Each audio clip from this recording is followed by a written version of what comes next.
Hello বন্ধুরা, মাদিবেলা ডিটেজ আজকে আপনাদের সামনে আবারও নিত্য নতুন কিছু বিপি দিয়ে টাকা শাড়ি নিয়ে এসেছি।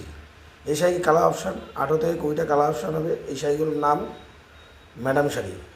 এই শাড়ির বৈশিষ্ট্য হচ্ছে আঁচল যে কালার থাকবে পাটটাও সেম কালার দিয়েই তৈরি করা থাকবে, বডিতে এক ফোঁটাও কোনো কাজ থাকবে না। এই কারণে এই শাড়ির নাম হচ্ছে ম্যাডাম শাড়ি। এই শাড়ি বর্তমানে খুব ট্রেন্ডিংভাবে চলছে।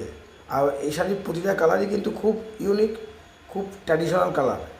যারা যা মনে করছেন এই শাড়িগুলো নেবেন তারা স্ক্রিনে দেওয়া কন্ট্যাক্ট নাম্বারে কন্ট্যাক্ট করে ডাইরেক্ট আমার প্রতিষ্ঠানে চলে আসে। যারা আসতে পারছেন না তারা স্ক্রিনে দেওয়া কন্ট্যাক্ট নাম্বারে ডাইরেক্ট ভিডিও কল করেন, ভিডিও কল করে এই শাড়িগুলো চয়েস করেন এবং আপনাদের প্রতিষ্ঠানে কুরিয়ার মারফত নিয়ে যান। আর যা যা মনে করছেন এরকম নিত্য নতুন ভিডিও পেতে চাইছেন তাহলে আমার ইউটিউব চ্যানেলটাকে সাবস্ক্রাইব করে দেন এবং প্রতিনিয়ত আপনারা এরকম ভিডিও পেয়ে যাবেন। আর প্রতিটা শাড়ি কিন্তু খুব ট্র্যাডিশনালভাবেই চলছে, কেননা এগুলোর মধ্যে একটা আলাদা বৈশিষ্ট্য রয়েছে। এই কারণেই এই শাড়িগুলো আবার আপনার সামনে তুলে ধরেছি।